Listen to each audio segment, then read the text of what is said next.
So if you are a member of 23andMe, you might want to check their website to find out the latest about that, if that site is still going to be up or not. You do not want to lose all of your data information. Now, before I share with you one more interesting point about the slave ship Wanderer, let us not forget to stress the possibility that if, for example, an African male was brought to America prior to 1808, and that person married or formed a relationship with an African female in America, well, their child or children, even though they were born in America, would still be African themselves. But on the 1870 or 1880 census, they might report that they were born in the United States. So we want to keep that in mind, that that person who was born in the United States, their parents, if they were both African, well, then of course that child or their children would be African, even though they were born in the United States. You see what I'm saying? So then when you look at that 1870 or 1880 census, they might report that they were born in some state in the United States, like, for example, South Carolina or Georgia or whatever. So we want to keep that in mind. So that also kind of helps me as far as trying to understand that timeline on 23andMe, that could have also occurred as well. Okay. Now, the last thing I want to share with you about the slave ship Wanderer before we move on to our next topics, the world maps, and also the two websites. On the slave ship Wanderer, there were several survivors, as I said, who came into the United States in 1858, who survived, and they appear on the 1870 and 1880 census. And here is one example here on the 1880 census, this person by the name of Ward Lee. And let me share with you a little bit more about him. His name was Ward Lee, and he was born in Africa, but he appears on the 1880 census, and he was a survivor on that slave ship Wanderer. In fact, we even have a picture of him we'll share with you here too. So here he is on the 1880 census, estimated year of birth 1845. He was married. His parents were also born in Africa, and he was in Edgefield County, South Carolina in 1880. Here's listed his household as well.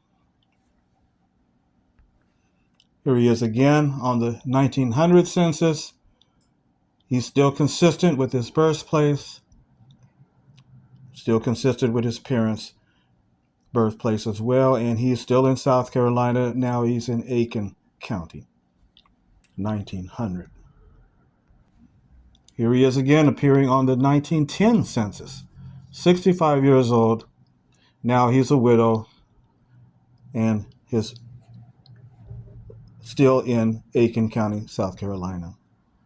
Ward Lee, one of the survivors on the slave ship Wanderer that came into Georgia in 1858, and there were over 400 kidnapped people on that ship who survived and were shipped out to different parts of the South. Like I said, South Carolina, Georgia, Florida, Mississippi, and other points. And again, that slave ship is very well documented, just as much as the Clotilda. Here's an article that appeared in the magazine Wiley, the American Anthropological Association, forgive me, and this was dated in 1908. The magazine was called American Anthropologist, and it was in the October to December 1908 issue. And they have a picture of him in the magazine. Here he is here. And it also in the magazine mentions his birth name, his African birth name. And his name was changed to Ward Lee. And standing next to him are two other individuals who also survived that ship. One of those other individuals was named Tucker Henderson, and his birth name there as well. And another individual who was renamed Romeo, and his original birth name. So all three of these individuals survived the Wanderer.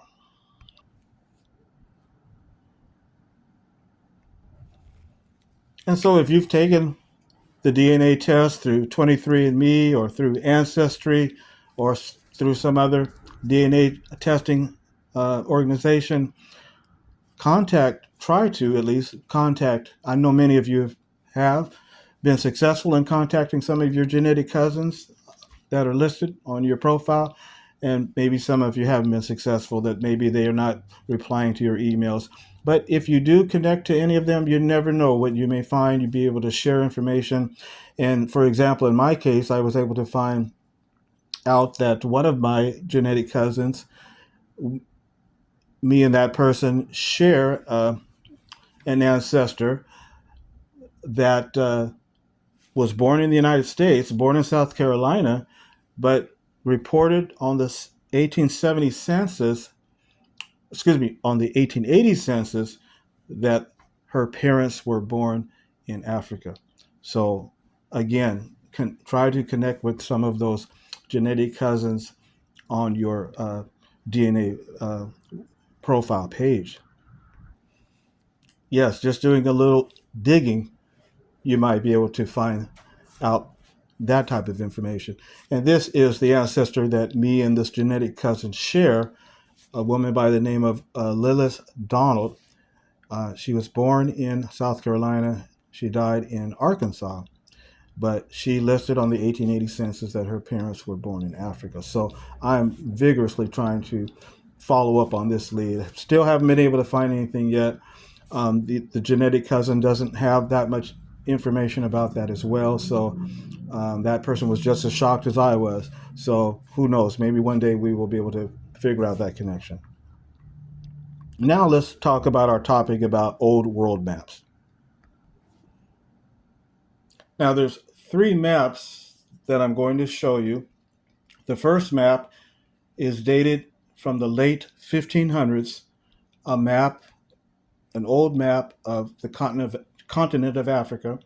The second map will be dated in the mid 1700s of the continent, and then the third map will be in the early 1800s of the west coast of Africa. Now, there are many, many more maps that represent over 400 years of cartography drawings of Africa, but I picked these three maps to highlight an important point, which is trying to understand some of the regions where your African ancestors may have come from, their cultures, their language, their beliefs, and they may in some way help give us clues as to who they were or why perhaps maybe your family might have a peculiar custom that you inherited from an ancient ancestor, or a particular story that maybe you had never thought of before.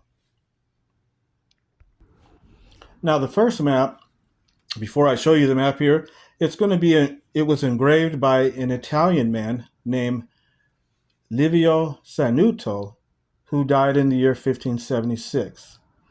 And if you want to look at this map, you can Google what I'm showing you here. You can Google this phrase. It's the Africa Tabla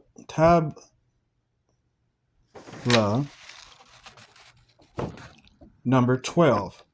And it is a part of the map collection of Harvard University. So you can either write this down and look at it, or you could look at this video later. It's on my YouTube channel, and you can look that up. So let me show you the map.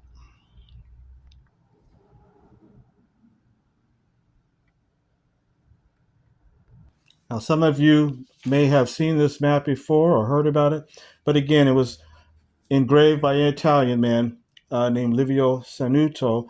Him and his brother were making maps of Africa in the mid 1500s. And like I said, he died in the year 1576.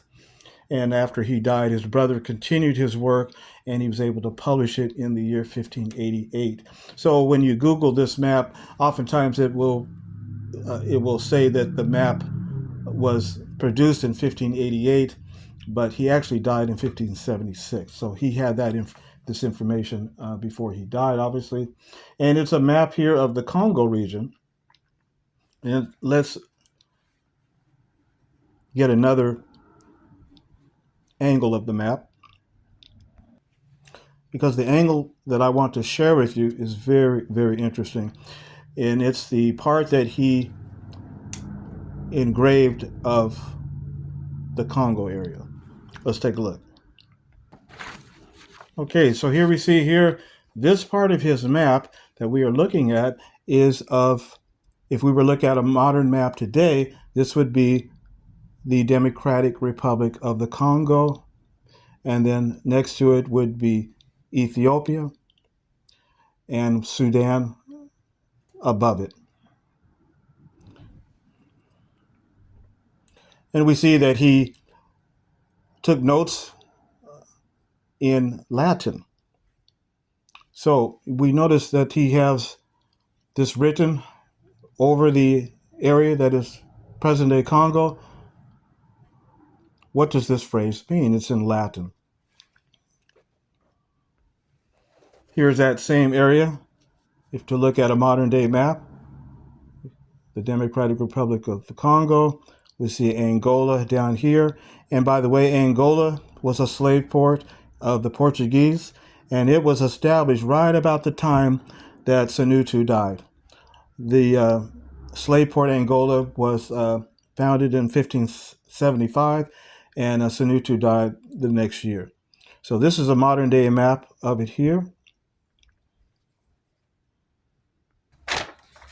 So if we were to look at the continent of Africa, this is the section that he made a map of. He made many other maps of Africa, but I'm focusing on his map number 12. It's very interesting. So this area right here, that is today the Democratic Republic of the Congo. What do these Latin words mean? Well, if it might surprise you, this means the land, terra, the land of the Jews. It means the land of the Jews in Central Africa, 1570s. What's also interesting about this is that it is well documented that many of the Africans who were kidnapped and came to Virginia in 1619 and in Manhattan, New York in 1626 were from this Congo region. And this region again was called the land of the Jews. Now let's go on to map number 2. Okay, this map here was made by engraver Emmanuel Bowen in the year 1747. And we'll focus down on it and get a more closer lookup of it. But Emmanuel Bowen created a map in 1747, the one that we were just looking at. He was a Welsh map engraver. Very interesting what we're going to find on this map. Now, there are a lot of interesting things on this map that we don't have time to go into today, but we're going to focus on this area right in here along the coast of West Africa. And we know that parts of the coast were divided into different titles. You had the Slave Coast, you had the Gold Coast, which is present day area of Ghana. You had the Grain Coast, the Pepper Coast, the Windward Coast. So, but they were all involved in the slave trade. But let's focus down on the area called the Slave Coast. And we know that the Slave Coast of West Africa historically was referring to a part of coastal West Africa along the Bight of Biafra and the Bight of Benin. And that is where the current country Benin is today. It was once called Dahomey, and it is located between the Volta River and the Lagos Lagoon. Now, this map here is not Emmanuel Bowen's map, but just wanted to give you an idea of where the Slave Coast is. Here's the Bight of Benin, and this area here was called the Slave Coast. And here is where Benin is today. At one time, it was called Dahomey. And then we have Togoland right next to it.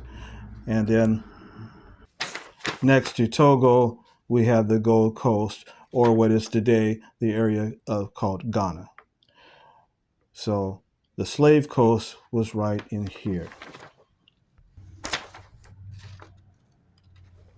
So now let's focus down into this area on Emmanuel Bowen's map.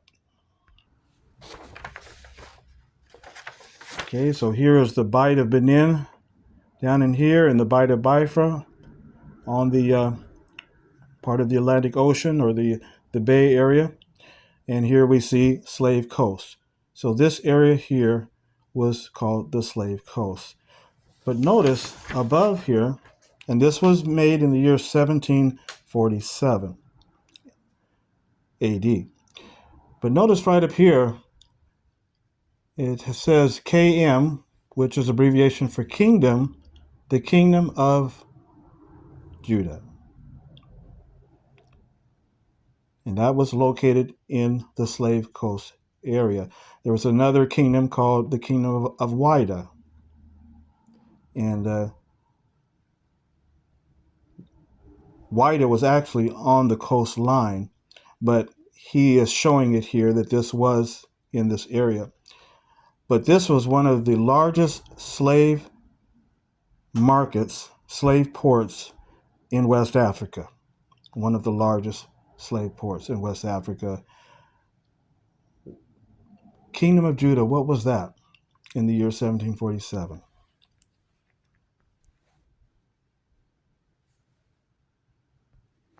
Well, there was a book published in the year 1888 that gives us some information. The book was entitled The Earth and Its Inhabitants. And on page 267 in the book, it reads as follows. Oh, and the book was written by a gentleman by the name of Elise Reclus. So he was a French geographer, and notice what he said about the kingdom of Judah. He says, east of Great Popo begins the Dahomey territory, guarded by the important town of Gliwa, known to Europeans by the various names of Fida, Heveda, Wida, Wida. The old writers called it Judah, and its inhabitants were said to be Jews, while neighboring old writers called it Judah, and its inhabitants were said to be Jews. During the flourishing days of the slave trade, from 16 to 18,000 were annually transported from Judah, as the Portuguese called this place, which at that time had a population of 35,000. Another book that also talks about this kingdom of Judah was published in 1890 and in volume 12, and it was published in French, as you can see, but it was part of the University of Montpellier in 1890. Notice what it had to say about this area along inside the Slave Coast area. On page 272, it says, Judah is an old city frequented since the 16th century by the Portuguese slavers who gave it its name. Its inhabitants were said to be Judaic, and they were indeed considered as a remnant of the scattered tribes of Israel.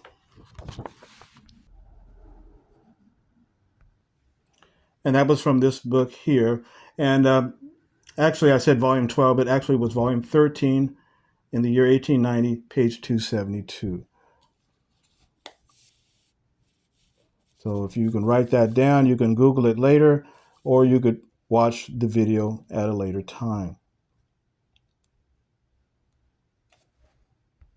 So apparently there was a town or a village, or as it said, Emmanuel Bowen, he called it a kingdom, that was in the slave coast of West Africa in that region.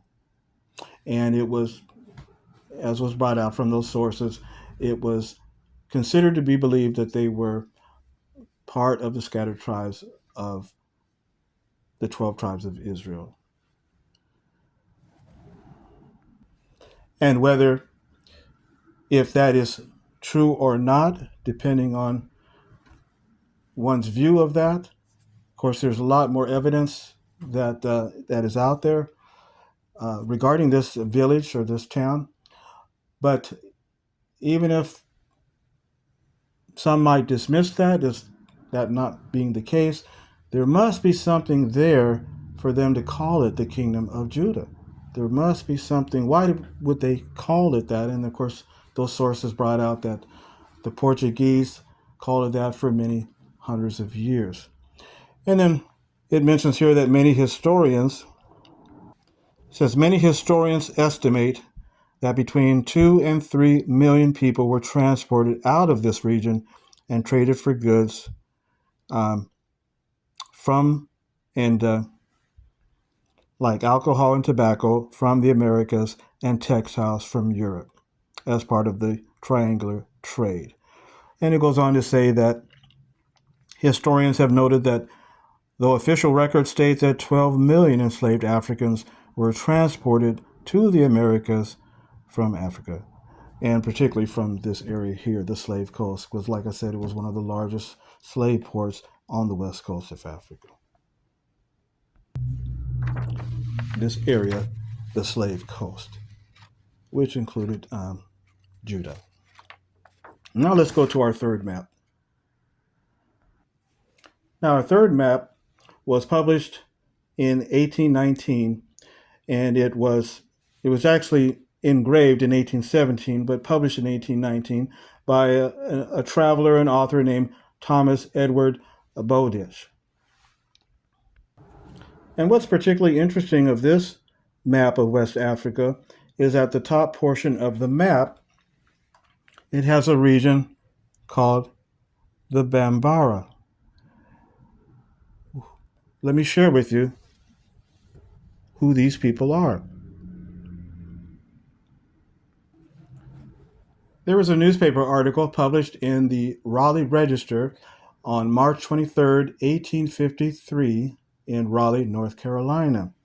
And the title of the article was called Jewish Negroes. And I'm just going to read a portion of it here. And it just mentions here at the top that The Reverend Dr. Phillips, missionary in the north of Africa, gives the following details concerning that country. And then notice what he reports.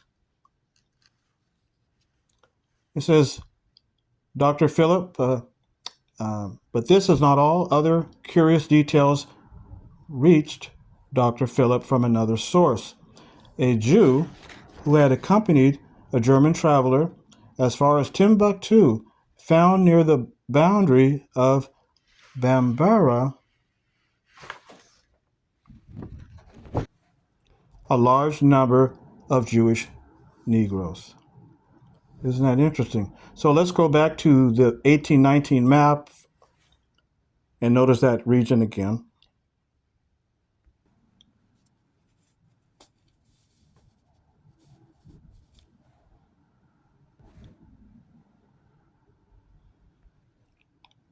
So again, here's this area, Bambara. And of course, Dr. Phillips, missionary, noticed or was given a source that there were many Jewish Negroes in this area. Notice what the Wikipedia brings out about the Bambara people. According to Wikipedia, it mentions about the Bambara are a Mande ethnic group native to much of West Africa, primarily southern Mali, Ghana, Guinea, Burkina Faso, and Senegal. It goes on to say, scrolling down, notice it says here, in addition to its general use as a reference to an ethno-linguistic group, Bambara were also used to identify captive Africans who originated in the interior of Africa, perhaps from the upper Senegal, Niger region, and transported to the Americas via ports on the Senegambian coast.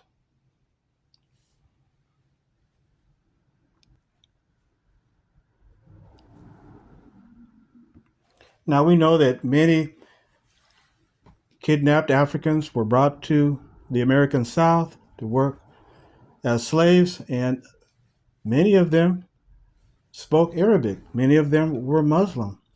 But from the three maps that we just looked at, we also have another clue that some of them may have also spoke Hebrew, and they may have been Israelites or African Jews or Negro Jews or Black Jews.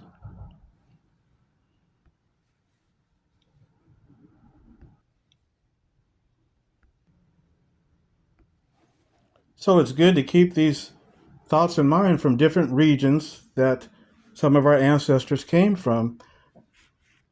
Some of them may have spoken Arabic, they might have been Muslim, but they might have also spoken Hebrew and were Israelites. And that it could have come from several different routes. It could have come through Egypt down to the Congo area, as we showed on map 1, and then crossed over into the Niger region, or they may have come down through North Africa, Morocco, and so forth across the Sahara Desert into West Africa. Transported on the slave ships and brought to America. What's interesting too, I found online, is that Judeo-Arabic was a dialect spoken in the Arabian world. And we know that there was a revolution where Arabia, the Arab world, took over much of Africa as far as the language. And even in Palestine, many Jews started to speaking Arabic instead of Hebrew. They may have spoken Hebrew in their private homes or private uh, families and friends that they knew, but since the Arab world had a revolution throughout that area, they started converting to speak Arabic, and so it became a dialect, a mixture of Hebrew and Arabic words. So very interesting. So as many of them came over to America, they may have been speaking that dialect. And we think about the Gullah language as well. So, are there any peculiar stories or any peculiar customs in your family line or that you heard about? Did they speak Arabic? Did they speak Hebrew? Or did they speak that dialect of a mixture of Judeo Arabic language? Many African Jews were forcibly converted to Islam also. So that's another thing to keep in mind. They were forcibly made to convert to Islam. And so many of them no longer identify themselves as speaking Hebrew or being Israelite. There's a story in my family that my great grandfather said that he was a black Jew. That's what my grandmother told me. So I have that story in my line. And as I mentioned earlier about the Gullah language, along the seacoast of Georgia and South Carolina, we know that a well-known song that came out of the Gullah culture, the song called Kumbaya, which is a song of redemption, of redeeming, that may God or Yah come and rescue me. And what's interesting is that the word Gullah, even though Gullah is made up of different languages within Africa, some have been traced back to Sierra Leone even, which is very interesting. But the word, there is a word called Gullah that is even in the Hebrew language. And that word, amazingly enough, the word Gullah in Hebrew actually means to redeem. So this is not a religious lesson, so it's not that. This is just historical information that we're sharing. And this might help us as far as clues as to our family. If we have different stories, different customs in our family that we may have heard about from an ancestor or from a grandparent or great grandparent, so forth, these are things to keep in mind. So we don't want to leave any stone unturned in trying to learn about our ancestors, African ancestors. Here is my DNA results from Ancestry. And as you can see, 25% from Cameroon, Congo area, 21% from Benin, which was in the Slave Coast area. So check your DNA results, look at your regions, and keep these historical facts in mind. If you would like to learn more about those three maps that I have shown you, you can learn more about them in my recent book, The Line of Shem and the Seed of Judah. Now let's go on to our last topic, where we can look at how court cases may be able to help locate our ancestors. We know pretty much that probate records is a rich resource in trying to locate our ancestors or our enslaved ancestors. So we know that whenever a person died in the 1800s, they had a probate, they had an inventory made of all of their belongings, and we know that our peoples, African Americans, had ancestors who were listed as property. So the probate records, the estate records, especially the inventory records, not necessarily the last will and testament, but the inventories will list all, most times they will list all of that slave owners, enslaved people that were working for him. And here's an example here of in Westmoreland County, Virginia, in the year 1736. We have some enslaved persons listed. We can see some of them have African names, such as the very first one. They have it anglicized as Kwamino, but we know in Africa it was called Kwame with a K. And we have other various ones. We have an interesting one here called Congo Judy. She has an American name, but the region Congo is before her name, so that may give us a clue. We also have another African name, Aki. So, and this was in the year 1736. So these inventory records are very valuable.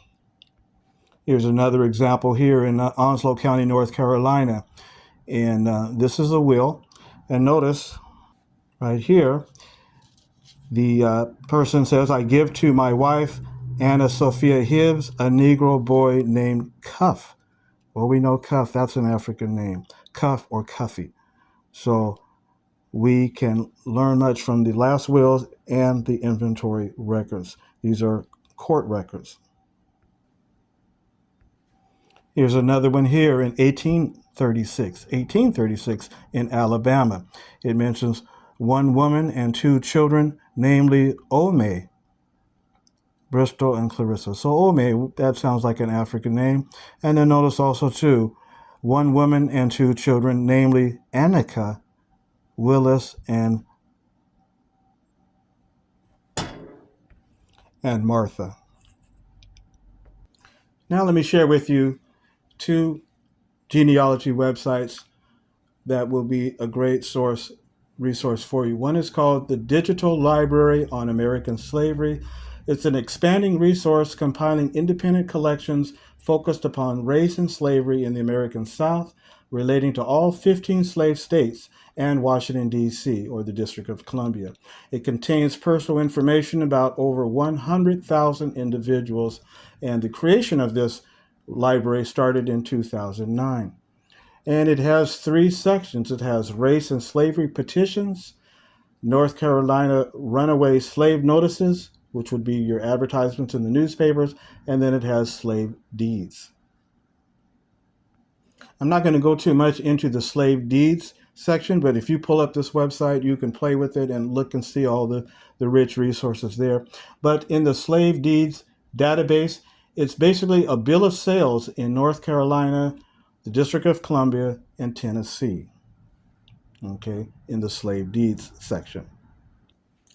In the North Carolina runaway slave notices section, it covers newspapers from South Carolina, Tennessee, Texas, Virginia, and of course, this section is only newspapers in North Carolina between 1750 and 1865.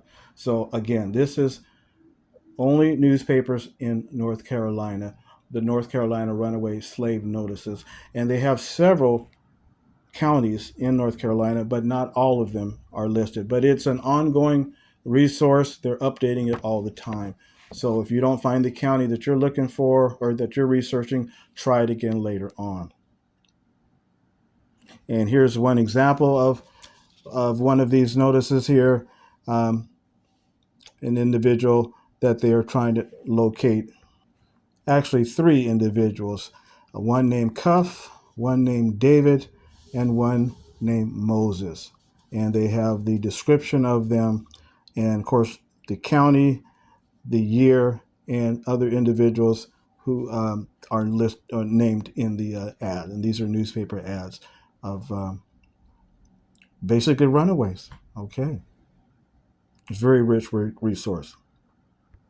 And then finally, we have the race and slavery petitions. And it has over 2,975 legislative petitions and over 14,000 county court petitions. And they come from all of the 15 southern states: Alabama, Arkansas, Delaware, District of Columbia, Florida, Georgia, Kentucky, Louisiana, Maryland, Mississippi, Missouri, North Carolina, South Carolina, Tennessee, Texas, and Virginia. Let's look at four examples of how this works. Perhaps you are researching Louisiana area for your family research. And so you could put Louisiana in the search field. You could narrow it down to county, but I believe it's by state. I think you can also do it by county. And let me show you what it is inside. Let's pick this first one here. You can search it by name, you can search it by a keyword, or by state. So this first petition in West Baton Rouge Parish, Louisiana, 1842. And it gives an abstract of what this petition, the names that are included in here. Mentions here that this female woman by the name of Mary Telside Vassell seeks a separation of property from her husband, William M. Thompson. And she mentions about her inheritance from her father, considerable amount of property, consisting of a tract of land, cattle, horses, etc. But it also includes enslaved persons. And down at the bottom, it will mention the number of pages, and it will also go into this one is involving 7 enslaved persons. And you can click further down into that, and you can get the names of these enslaved persons. Here it will tell you 9 people are documented and 7 enslaved persons. Who are they? But here they are. So you can get this very good information here if you're trying to locate ancestors in Louisiana area or any other, as I said, of the 15 slave states. Put it in by state, you could put it in by name, or you could put keywords in. Here's another petition. This is in Phillips County, Arkansas, 1857. It gives the abstract here about a widow who died intestate, and she had at least 7 enslaved persons.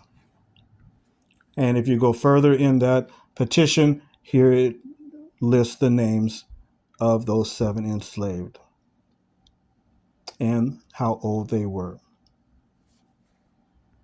Here's another one, Saline County, Arkansas.